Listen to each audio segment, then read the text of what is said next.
teachings, values, enseñanzas, regañadas, a little bit of all of that in the next hour with a number of panelists here that are going to share their experiences of their relationship with their moms and what they've learned.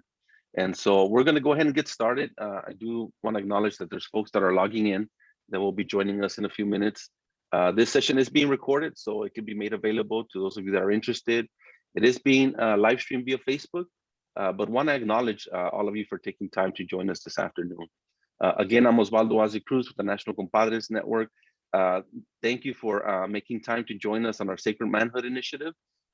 Today's focus is really around honoring mothers, right? All they've done, all they continue to do, in spite of sometimes, the struggle, in spite of the, as I like to say, the regañadas, the scoldings, the coscorrones, but really taking the time and the opportunity to honor all of those mother figures, right? Whoever they are for you, however they've shown up for you, and to dedicate time to talk about what that was like for us, right? And what are those lessons that we want to continue to carry forward that supported us in our life's journey.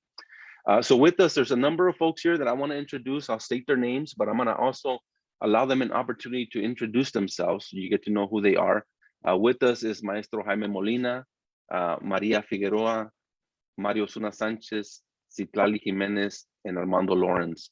And so I'm going to ask Maestro Jaime if you can briefly introduce yourself. Sí, como no. Good afternoon, where I'm at. I don't know if it's what time of day it is, but my name is Jaime Molina. I am Mexicano.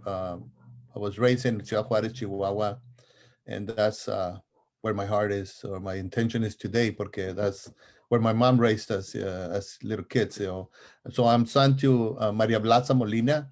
And there's a story I'm not gonna get into, but all my sisters are Maria something, Maria Rosa Maria, Maria Guadalupe, Maria Blasa, very traditional. And my mom was from Zacatecas. And you said something, Ozzy, that she continued to teach me. My mom transitioned on about 8 years ago around this time. So I'm very honored to even just be in the space and honor her. Gracias. Gracias, Maestro Jaime. Maria, would you like to introduce yourself? Sí, gracias. Buenas tardes. My name is Maria Peregrina Figueroa. I am the third generation and want to honor the tia before me and her tia. I'm also the daughter, hija mayor de María Teresa Figueroa y de Genaro Santiago Figueroa.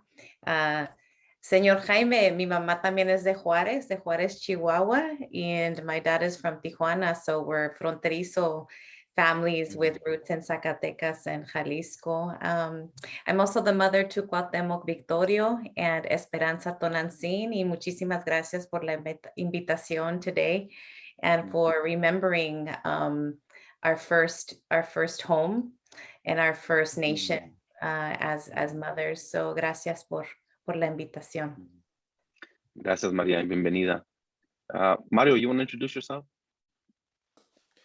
Buenas tardes, Mario Osuna Sánchez para servirles. Thankful to be here.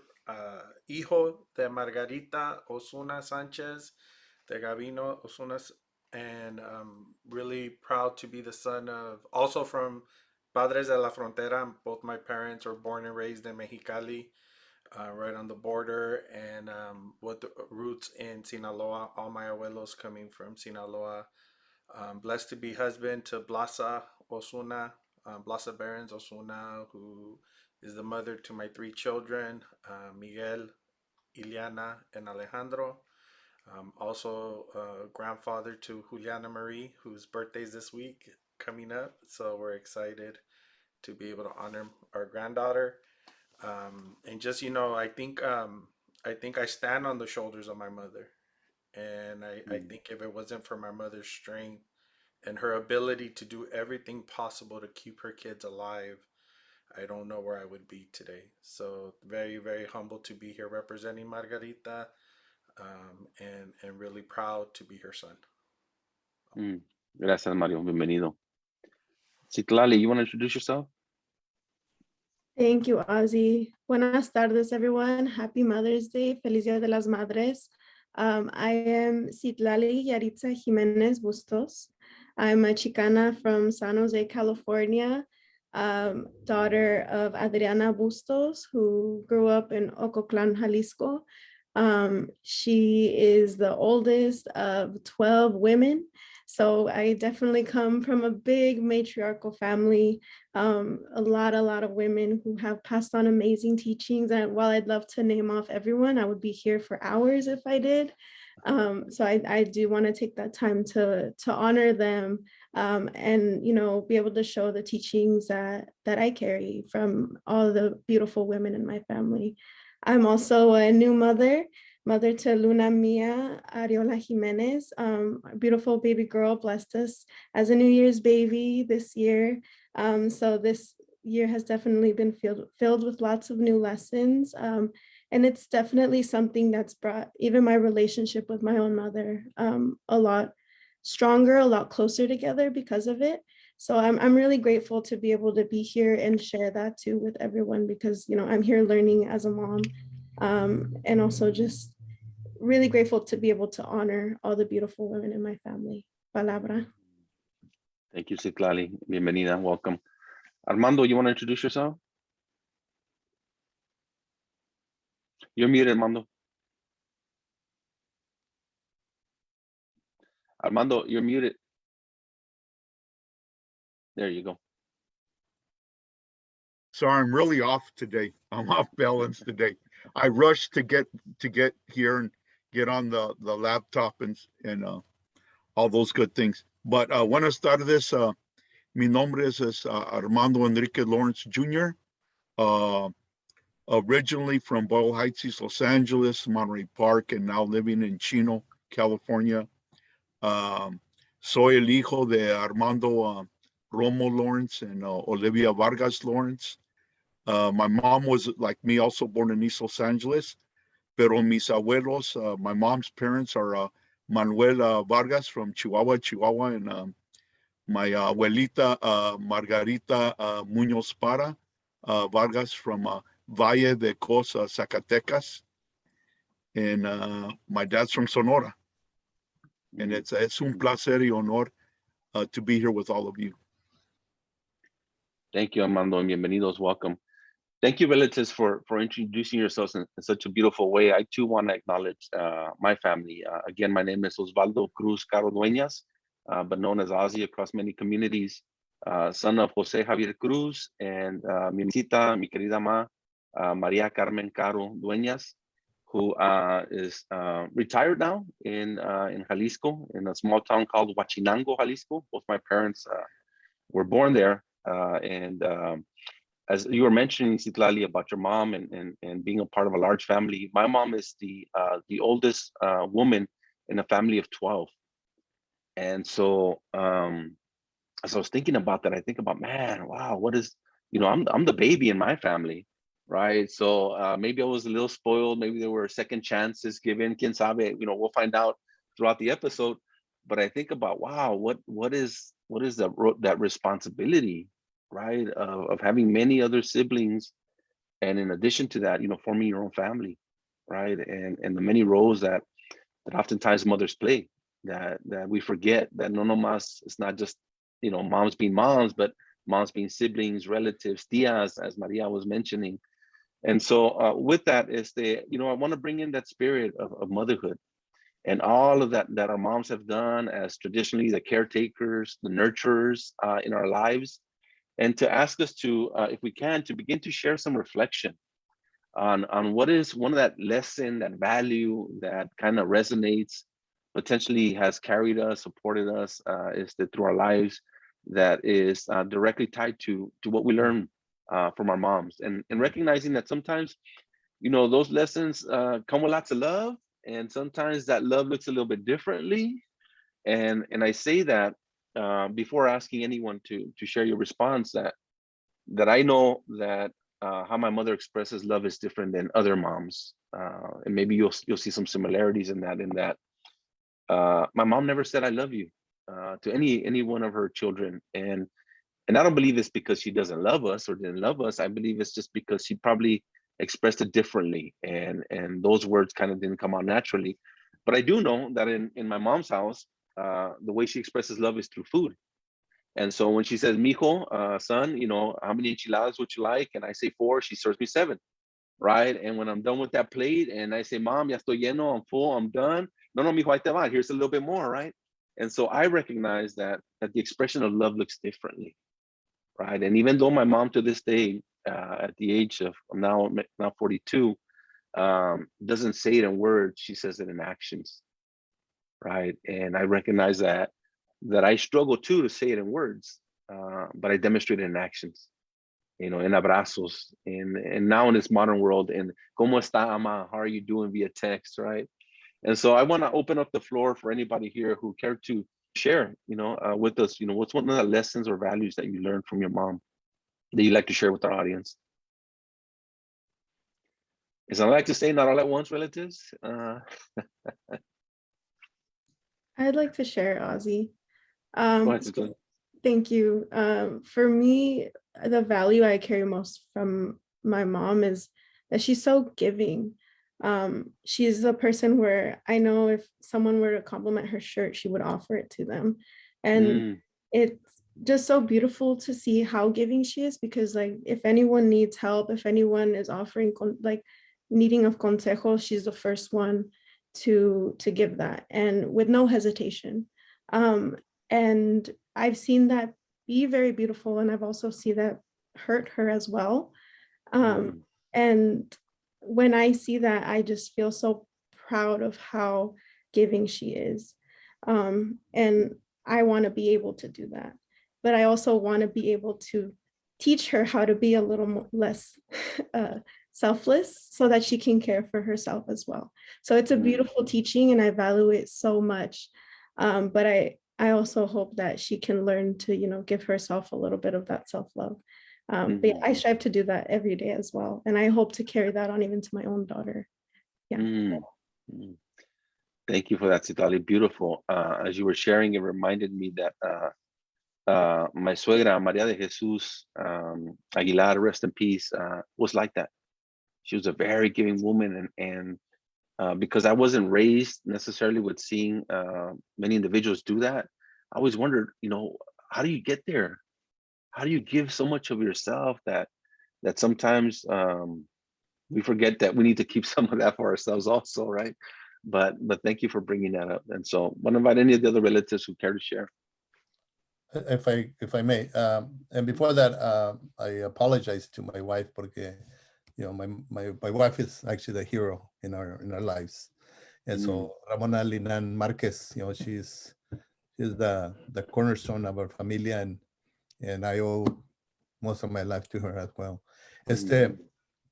And my dad is from Chihuahua, you know, Manuel. He was spent all that time with the Taramaras up in the Sierra Madre with the Taramaras. He's from San Isidro, Chihuahua, and I want to name him as well. The two, I mean, there's many values come to mind con mi mamá. Everyone knew her as Doña Blasita. Doña Blasita, everyone knew Doña Blasita. She was in everyone's business. I mean, she was the neighborhood watch y todo eso. But she taught us la primera es sacrificio, you know, sacrifice. You know, she gave everything to her family, and she was the type of mom that would make sure that we got fed, even though she didn't get to eat.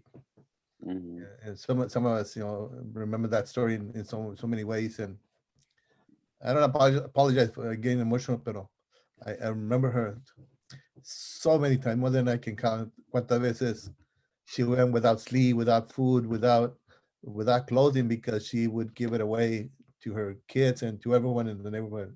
La otra es perseverance, you know, the value of perseverance. You know, my mom, she didn't like buy a house. She built her own house, and she built her family as a single mom. She found out she didn't need my dad, and my dad was not in a good place. So, and she goes, "No, you're not part of the familia." And she raised us to always work hard for what we want. And that value I carry with me, porque, but I believe that that's in me. You know, my mom is still in me. So that value of perseverance and modeling that for our children is something that I treasure and I try to apply to my daily life. Gracias. Gracias, Maestro Jaime. You know, go ahead, Maria. May, I would like to add that mi mamá tiene mucha fe, you know, and in the sense of she has a favorite phrase or dicho, a ver qué pasa. I'm sure all of you have heard that before, you know, and I've spoken about this before, you know, I'm kind of a planner, or you can call me a control freak, whatever you want, but I'll say, Mom, tenemos que hacer planes. She said, ay, a ver qué pasa, you know, and so for a while I was very critical of that, but I came to understand that that's about surrendering in faith. Tener fe que las cosas se van a alinear como deben de ser. And I think that comes with time and wisdom and maturity, and I really value that now, because as I'm older and mothering teenagers, you know, sometimes I need to surrender oftentimes and say, a ver qué pasa. And that's rooted in my mom's deep spirituality. You know, she's a spiritual woman. She's a praying woman. She walks to church every day. She meets her friends, you know, there, and she doesn't impose it necessarily, but that is her grounding. And so if anything, I've learned to have faith that you trust yourself and you trust your path, you trust your intuition, because she's very much, I think, connected in that way. And again, as I age a little older, I'm embracing that conocimiento of a ver qué pasa. I think also like work ethic and accomplishment, you know, my mom came to this country twice. The second time she stayed, and she came from Juarez as a 13-year-old girl with her 9-year-old polio-stricken brother. You know, they took a bus from Juarez all the way to Tijuana, and she was by herself, you know, and it's a very long story, a very, very difficult, you know, sad story. But when she came here to be reunited with her father, who she later left on her accord and took my tío with her, she came back, you know, she came back at 16 because she knew that she had other things to accomplish as well. You know, growing up in Juarez, very poor. Also the eldest of 9 children, who at 8 years old started caring for all of them, you know, including my tío Tello en paz descanse, who developed polio over the years. So, you know, I think the work ethic, the perseverance, like the brother said here earlier, those are all the great lessons and conocimientos that are in their genes and their DNA, and we by extension, because we come from them, have these in us. And so we just need to remember to activate them and to honor them in that way. Gracias, Maria. Appreciate that. You know, I'll share a little bit, and then Armando, I see you want to share. But you know, as you were both mentioning, Maestro Jaime and Maria, about, you know, sacrifice and work ethic. You know, I far too many times remember being a child, being a kid, and potentially being 4 or 5 years old. And I think that's one of my earlier recollections of my early childhood. And my mom came to this country as an immigrant, and I remember her. There were times where she'd have to leave me at the border, and she you know, as a kid, I would cry because I was being raised by my mom. My dad wasn't in the picture, and didn't have an understanding as a kid of why that was. But I remember her handing me over. You know, ahora te vas a ir con tu tío. You know, now you're going with this person. And I would cry, and I would kick and scream and say, but why? You know, ¿por qué? And mijo, I'll see you in a few days. And I remember thinking as a kid, well, what if I don't see you as a kid? What if I don't see you in 2 days or 3 days? And it reminds me of the reality that some of our communities are facing right now, and the hardship, that the struggle and the challenge as a giver of life, to have to send your child with familia, not necessarily having a guarantee that I'll see you in a few days. And I wonder, man, that must have been difficult. You know, as a father of 4, I can fathom what that would be, to say, I hope to see you in a few days, knowing the realities of what happens in the border and in that crossing. And so I want to acknowledge my mom for all that perseverance, that she didn't come over once or twice, probably many times, and was able to establish herself here. And I remember about the many times where she would come home and she'd come home shaking.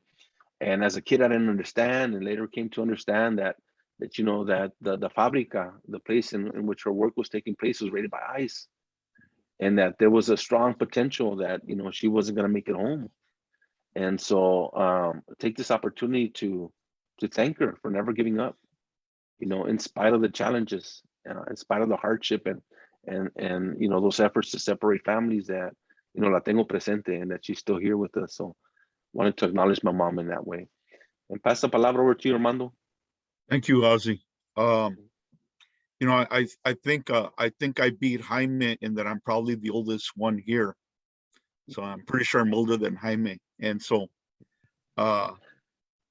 in sharing my stories, I kind of go back a little bit to my mom and my abuelita, in that my mom raised me and my hermanos with a lot of love. She always made sure to tell us she loved us. But that's because she didn't get it. You could see it in her. It really hurt her deeply that she didn't get that from my abuelita, from her dad, my grandpa. And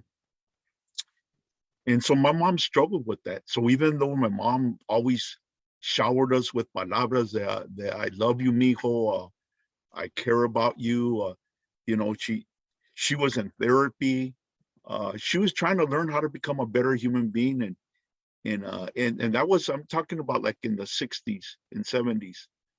And I can't say she did it perfectly. That she's not perfect, nor am I, and none of us, but she made the effort, and she struggled with those things. But I think like one time I started asking my mom, why do you think my grandma never told you she loved you? And she says, I really don't quite fully know, but I'm trying to understand it. And then she said one time, mijo, what we have to understand, what I have to understand, that, my parents, sus abuelitos, they came up during the time of the Mexican Revolution. And there was war, there was death, there was poverty, there was already poverty before that. And then imagining war, like what we're seeing in the Ukraine, right? And starvation. And my abuelo already came from poverty. And but my abuela, her familia from Zacatecas had some monies, and they lost it all during the revolution. And they ended up eventually in Los Angeles. And my mom would go on to say, while your grandma never said it, she goes, out of her 15 brothers, 10 of them all came to live with her eventually at some point, at some time when they were in Los Angeles. Or they would bring their little ones. She goes, my primos, to live with my grandma. My grandma never turned anyone away. She goes, I can't remember her saying, I love you, but she always made food, comida for everybody. As poor as they were, there was always rice and beans. There was always a sofa, someplace to lay out a blanket to lay down and sleep. And so my mom had to she struggled with it, but she had to learn to understand that's how my abuelita expressed her love. And so that affected my own mom's, even though my mom tried to go the other way, it impacted her, and gracias. Thank you for that, Armando. I guess I'll respectfully jump in, and I'm just absorbing all the teachings, right? Listening to what everybody's sharing, and just kind of like in my own space, sitting with my mom, who's I'm 400 miles away from right now, and I'm blessed to still have her in my life. And I'm thinking about my mom, and where my family's from. It's the experience that my family had being in the border is we say in Spanish que somos bien bruscos. We're very rough. Like that's the way we just exist. And because you're navigating between two realities all the time. and then that didn't really help much when then they moved from Mexico to East LA, where we were born and raised, and coming illegally and trying to stay until they were able to fix their paperwork and all that. But I think about my mom, from the inception of her creating a family, it was always a sacrifice for her. Not just in the way that relatives here have illustrated, but my mom is that typical love story, right, where the good girl marries the bad guy. And I mean, I'm just keeping it honest in terms of how my mom's family looked at my dad. And she sacrificed. You know, she was ousted. You know, she wasn't necessarily respected because of that. And then, unfortunately, my dad didn't make the sacrifice worthy enough because he put my mom through a lot. You know, and Mm. you know, my dad unfortunately really lived through his traumas, and he really forced his traumas on on my mother and on us kids. But my mom was the shield. You know, she was the one that, for a long time, carried that burden, carried the brunt of that. Um, and society wouldn't necessarily be supportive to a woman who was doing everything to maintain a family. I remember people really looking down on my mom a lot, thinking like disrespecting her because why was she in that relationship when, to me, I see her as like, that's how powerful she was, man. She was able to withstand whatever was brought to her and do whatever she had to do to keep her family together. And then it didn't help that growing up in East LA during the late 80s, early 90s, we ran to the streets a lot, and that's where we felt safe to get away from the violence from home. And those of us from that era remember those weren't safe times for brown kids in the streets. Mm. And I always joke around because I think a lot of us, we always ask the question, when did our jefita sleep? You know, because you could go to sleep, you could come in at 3 in the morning and she's up, and you could wake up at 5 in the morning for some crazy reason and she's still up. You know, and I remember asking her like, why? When are you gonna sleep? Why do you need to stay up so much? And she used to say, porque hay mucho trabajo. It's a lot of work. And one day when I asked her, well, what is that work? And she said, keeping you all alive. Mm.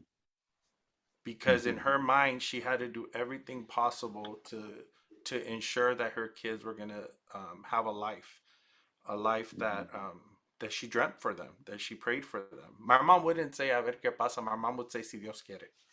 That was her answer for everything. Si Dios quiere, mijo. Si Dios quiere. Mm. And I remember real quickly one time telling her, pues, se mira que Dios no quiere con nosotros, man. Like, like it really looks like God don't wanting it to happen for us. Mm. And she goes, la bendición que me dio de ustedes es todo lo que yo necesito para saber que sí quiere.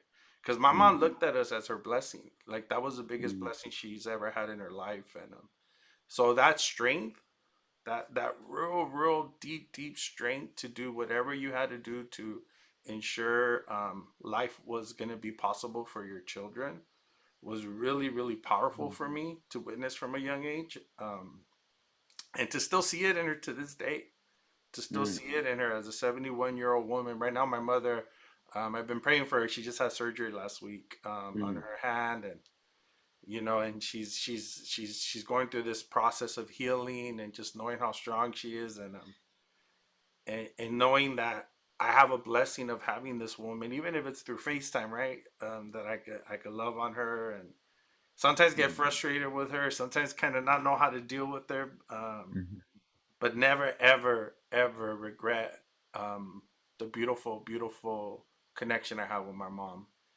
and knowing that through her I always ended up realizing que Dios sí quería, and that's what keeps us where we're at today. So just want to thank you all for sharing the way you all did and bringing your mamas in like that. Mhm. Thank you, Mario. You know, sometimes we know of some sacrifices, but I also know that there are the unknown sacrifices, right? The things that the stories that we never heard, or probably heard in the whispers, right? And I think I know, right? At a far distance, I think I know, and I think I have some understanding, but recognizing that oftentimes, you know, that life in general, in particular, you know, as moms carry out the roles, that there are sacrificios. Uh, you know, one of the things that I wanted us to also, you know, reflect on is there a memory that sticks out that brings you love, joy, potentially warmth, when we look back at our lives and honoring mothers and wanted to see, and I see Maria was smiling right now as I mentioned that, if there's that one story or that one time that really comes through for you, that maybe for me, I know, when I think about, did my mom love me? How much did she love me?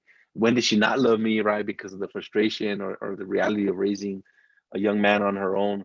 I have the go-to memory, and I'll share that in a little bit.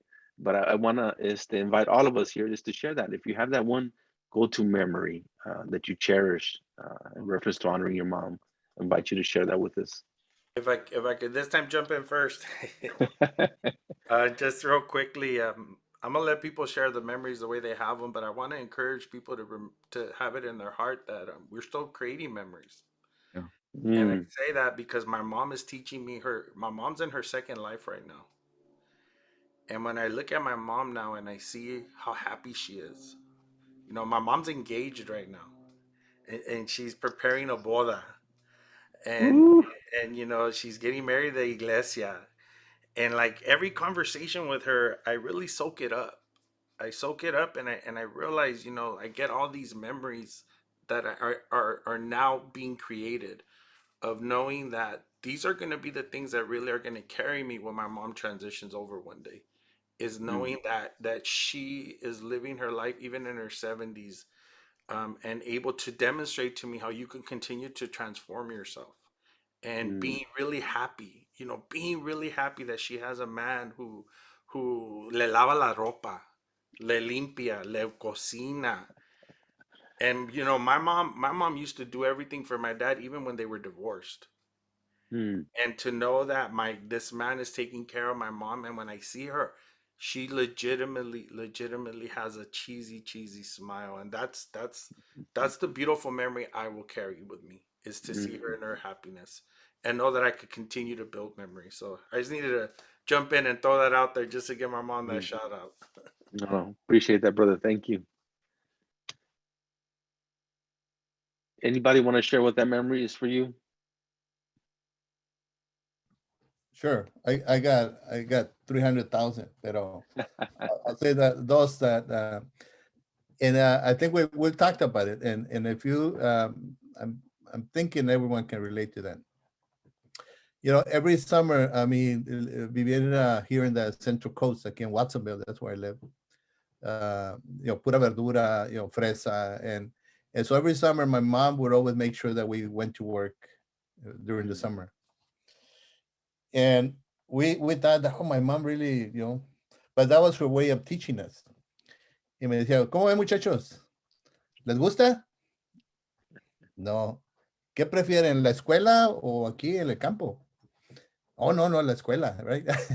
But that was her teaching. But the memory, I remember that, um, I gotta make sure I don't break down. mm, Back then, teníamos los termos. Remember the thermos that we had, the burritos? And yeah. we'd sit down around my mom. Mm, I've never tasted a burrito like that. And she would like share about life, about struggle. And those are kind of I miss those days, those moments. mm, Um, but that was her way of also like ensuring like, hijos, échenle ganas, right? She would like work us, she would have worked us all for years. And she would make sure that we knew that it was important to value what we wanted out of life. That was her kind of own way of saying like, okay, mijo, think about the choices you make. So I want to share that. Pero los burritos en el termo, con verdolagas y carne. Oh, never mind. I'll stop there. Thank you, Maestro Jaime. Beautiful, beautiful story. Thank you for sharing that. Thank you for sharing that. I'll share mine and then continue to invite relatives if you have one. But for me, it's always been a childhood memory, and I think as a father of four and now a recent grandfather, I think about I think about my own memories, and I think about where do they exist, and what did they feel like, and I remember maybe 4 or 5 years old again, and thinking just about the moments that my mom would embrace me. At 4 and 5, you've already passed the what people call terrific threes, right? And so de vez en cuando, every so often, when I was out there running around, burning up my energy, my mom would hold me. She'd embrace me. And when I think about an authentic, truly expression of love, I go to that memory, right? Of me Juana cansado from running around, from breaking the piñatas, from the birthday party, the celebration, pero aquí estás, right? And she'd carry me. And mind you, I'm 6 feet tall. My mom is probably about 5'6", but even in those eras, me cargaba, right? She would hold me. And I think about as my mom is aging, how I may have to do that for her. How I may have to hold her, and in hopes that love is transmitted in the same way, right? As a way of taking care of my mom, as a way of demonstrating love. So thank you, relatives, for all of those beautiful stories. I mean, I'm sure that we can continue to go on and talk about that. But if we had the opportunity to share something with our moms that potentially we haven't had the opportunity to share with them, whether our moms are still here in the physical realm or they transition onto the spirit realm, is there something that we'd want to share with them, right? Is there something that maybe we didn't get an opportunity to share? And I say this to you all because the way in which I honor my mom is to always speak about my mom. And in my work and in my trainings, I dedicate it to my mom, right? And hoping that those words become prayers, that those words transcend love, acknowledgement for all that she's done for me. But I've also known that there's things that I haven't said to her. And maybe this is an opportunity for me to show this recording to her and say, Amá, mire, quiero compartir. I want to share this with you, and I'll translate as much as I can. But as a way of saying, la aprecio, la quiero, I appreciate you and I love you. And forgive me for not always saying it. Si nunca se lo he dicho, si le he faltado el respeto, if I've ever disrespected you, because I know I've done that in my youthful days, it was out of confusion, not out of hatred. But wanting my mom to know that even if I don't say it, that she's loved, and I appreciate her for all that she does, all she's done for me, what she does for my family, what she does for her grandchildren. Because when Ama's in town, and Ama is synonymous with grandmother in Spanish, but my mom doesn't like the title of abuelita, so she'll say, call me Ama. And so my children would say, when Ama's in town, ask her to come over and make pozole, tamales, and all of their favorite dishes, which is again another extension of love, right? Just in a different role. But if I get to show this recording to her, is Jefita, quiero decirle que la amo mucho y la quiero. And to say that and to share that with all of you is important for me today. So I want to invite us relatives, if there's something that you're feeling compelled to share, to say, bienvenidos, you're welcome to do so.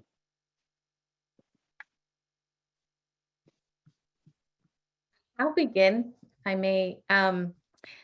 First of all, I just want to thank the stories. I want to thank the word, the palabra and the energía that you all are sharing. And is it Mike? I'm so happy for your mom. Qué bonito que ha encontrado felicidad in that way. I think that what I would share for my mom is still with me. I'm very grateful. I'm actually going to drive up not too far from my house here to see her, to take some comida, bring my son with me, and just hang out for the afternoon and the evening. And I'm very blessed that she comes here to my house to be with me and my children. And I think what I would like to continue sharing with her are just two things. One is it's okay to rest. It's okay to sit down, enjoy your novela, enjoy a cafecito, or just sit under a tree, just rest, because, she'll often say, ay, mis achaques, or no pude dormir hoy porque tu hermano, my brother who still lives at home, sometimes is not making the best choices, or my niece and my great niece. I mean, I'm a tia abuela, and there's a lot of energy and dynamics that are in the home still. And sometimes I just want to tell her, Mom, it's okay. Descansa un ratito, vente para acá a la casa y descansa aquí. But it's very hard for her to do that. And I think part of it is just the tapes of like, you're a woman, you're a mother, and you have to keep going and going and going. But what I really want to share with her, and so I appreciate the question, because maybe that's what I can share with her today, is I really love the way that she's a grandmother to my children. Many of you spoke about her, like our mothers not being able to verbalize te quiero, te amo, I love you. But they did it in other ways. And I understand why my mom can't do that, because my abuelita didn't do that. It was hard for her. I mean, my abuelita grew up without a mother. She was raised by her grandmother. So, but I just love the way my mom loves on my children and the memories that they are creating together.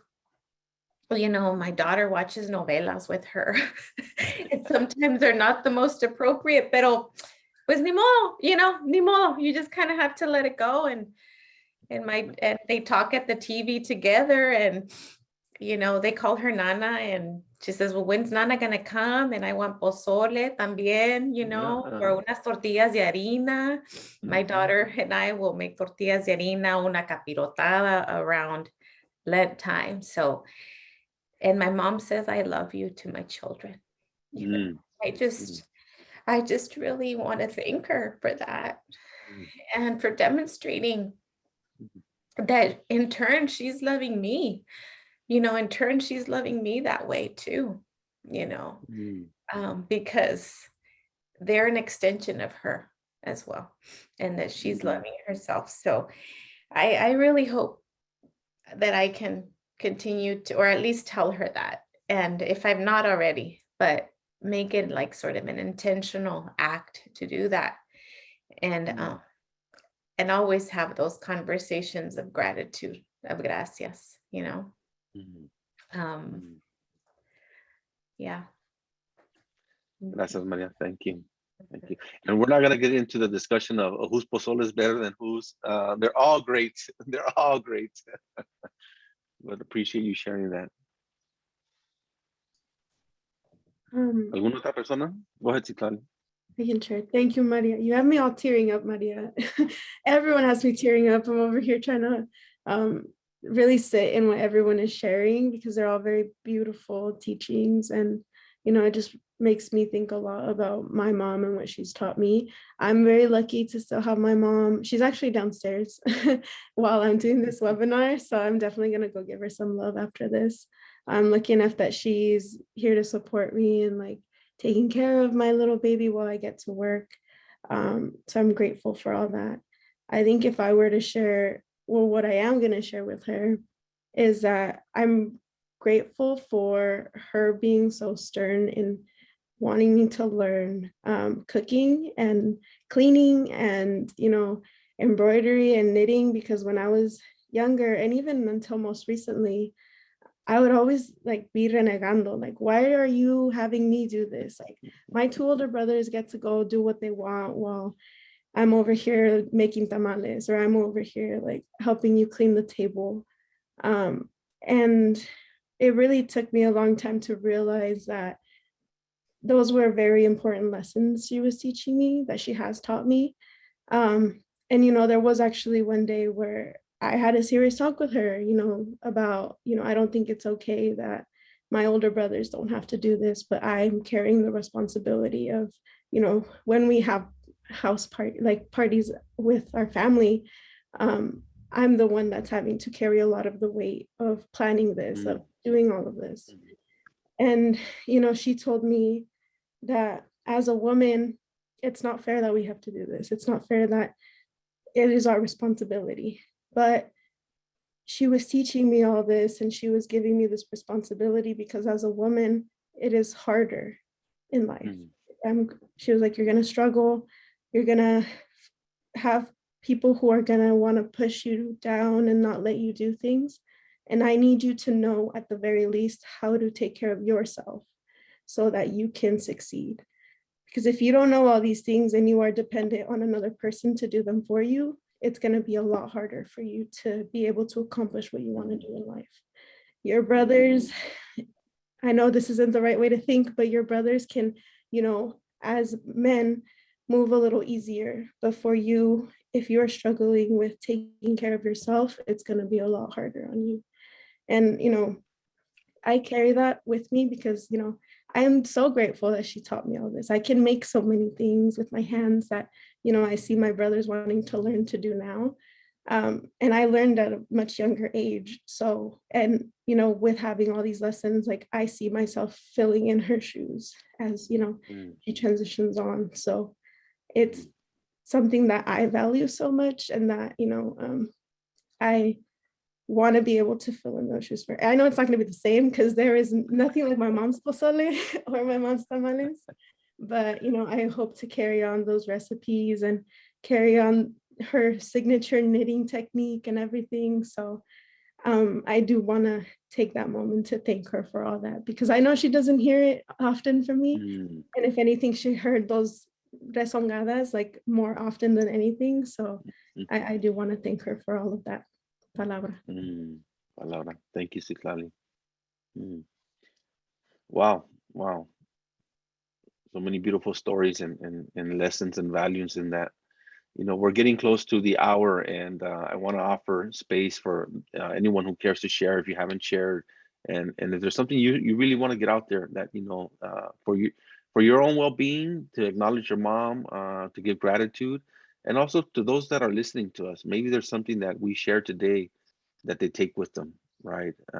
Go ahead, Maestro Jaime. So, nomás antes que nada quiero pues honor my mom, darle las gracias. I said it many times, pero I'll never, ever even cerquita that how much I owe her. So I want to dar las gracias. I was the one that I was the only one that could joke with her. I was the only one that could actually darle abrazos y hacer cosquillas, She was like really particular. And if I didn't do that, she was, pues, ¿qué traes? ¿Qué traes? And then she said, ay, déjame en paz. But then, like, stop it some more kind of thing.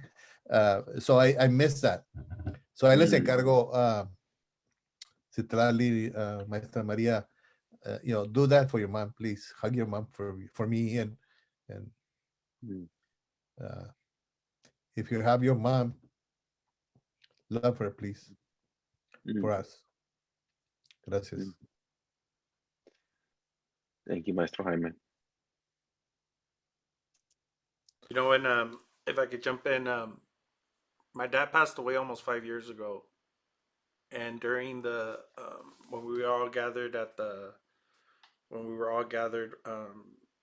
services, people were talking about my dad, and the sharing was around my dad. But when I got up to, because I had to do I'm the voice for my familia, so they're like, get up and talk for us, and I actually really needed to focus the attention on my mom.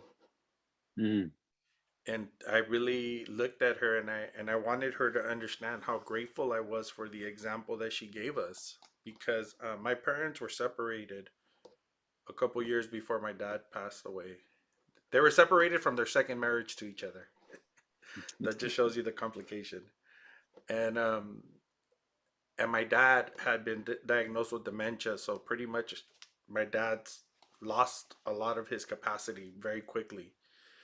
And my mom, knowing that, she went to go live with them again, and she took care of him until he passed away. And my dad, if people have a temper naturally when they're dealing with dementia, unfortunately it gets worse.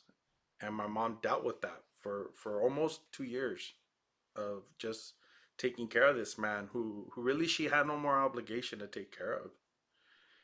And I thought it was really important in front of our community for me to step up and thank her for being a walking angel who really did to the last breath meet her commitment to this man and really did do everything possible to demonstrate for us that that's what familia does, and that's how we take care of ourselves. And so I just it was really important for me to say that. And you know, and it's a, I mean, and obviously it was a moment between my mom and us, and but I also felt like I almost gave a little bit of liberation to all of my tias in the room because afterwards they all surrounded me and were like, they were thanking me for thanking my mom the way I did. So so I think it's important. I do agree with y'all that, you know, that we share those things with our familias, that we acknowledge each other like that, and that we lift each other up like that. Gracias, Mario. I know, Armando, you wanted to share some words.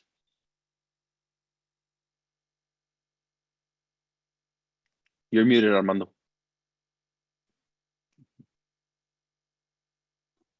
Híjole, I keep forgetting. You know, as human beings, as a gente, we carry both beautiful things, love and pain.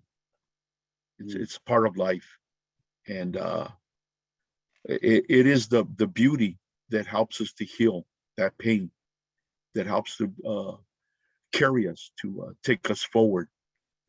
And but sometimes it can be very difficult. Sometimes you could feel all alone in the world, discarded, maybe not even wanted. And that might be a feeling you carry, but I know with the relatives that are on here with me and others out there that, like you, Ozzy, we need to look at things deeper. We need to look at what's really going on, to see the language that our papas, abuelos are speaking, because sometimes it doesn't come out in palabras and words. Sometimes it comes out in through actions. And sometimes their own pain, their own struggles in life made it difficult for them to express it in the easy ways of palabras, you know. It's sometimes they had to be creative in how they expressed it. And sometimes it reminds me of my dad working late at night when he would rather be home, but trying to make sure that he provided for us. And I think that was one of the ways that he showed us amor. But my mom, like your mom, Ozzy, and like so many moms, one of her ways was through her food. She loved making food. She loved making me enchiladas because she know that was my favorite. And so we have to learn to interpret this language that we carry in the corazón and how it expresses itself, and to share that with others, to help them to see that, to help our children and the rest of our people and anybody out there to see that love that's really there, and to, because we all need a healing, and to provide us with that ability to heal and to move forward on our lives, and to show it and express it in whatever way we can to our own children and familias and community. Thank you. Gracias. Thank you, Armando. You know, as we bring this plática conversation to a close, there's just a couple of things that are resonating with me that I wanted to share that came up through this discussion, right, in honoring of our moms and those values of giving, of giving so much that you embody that concept of selflessness, right? The ability to surrender in faith. Beautiful, beautiful. Lo que Dios quiera, right? A ver qué pasa. The value of perseverance through strong work ethic, right? The sacrifices, the known, the unknown, the much endurance that oftentimes, you know, our mothers face, is a reminder to allow ourselves to create healthy, memorable experiences with them. And I learned this from Maestro Jaime Molina, who's on here with us today, is that as our parents age and they enter that fourth stage of life and become elders, is to ensure that we don't let them become invisible, right? To continue to check in on them. Because that saying that my mom always says to me, I now am replicating and saying that to myself, ¿Se te olvida que tienes madre? Se te olvida que tienes padre. And that's just a reminder, connect with me. Call me. I want to hear from you, right? So let us not allow our madrecitas, our parents, those people that we hold dear to our hearts become invisible. I want to thank all of the panelists for giving of yourself. I know you gave of your time, but today you gave of your heart and you gave of yourself as a way to honor your madrecitas. For those of you that are listening to us, we hope that we shared something that's resonating with you. Whether you celebrated Mother's Day this past weekend on Sunday, as it's customary here in the US, or whether you're doing it today, as we do in Mexico, el 10 de mayo, the 10th of May, may you bring joy, laughter, happiness to your mothers as you celebrate and acknowledge them. I also want to acknowledge all of the support staff that you don't get to see on here, but Vanessa Reyes, who's in the background, Ariel Jimenez, and Miguel Osuna, who are supporting us with all of the platform logistics. I want to thank everybody for their time. Please stay tuned. We have additional Platicas conversations in the near future. Next month is the month of June, and we want to take an opportunity to equally also uplift fatherhood, you know, and begin to be able to also reflect on healing some of those fatherhood wounds that exist to ensure that we don't pass that carga on to our children. So I want to thank you, relatives, for being with us. We hope that there's something you can take from this Platica. May Creator look after you, keep all of you in good physical, mental, emotional, and spiritual health. And to any madrecitas that are listening, Feliz Dia de las Madres, Happy Mother's Day to all the women of the world and all mother figures. Él es Dios, all my relations. Peace, everyone. Adios. Oh.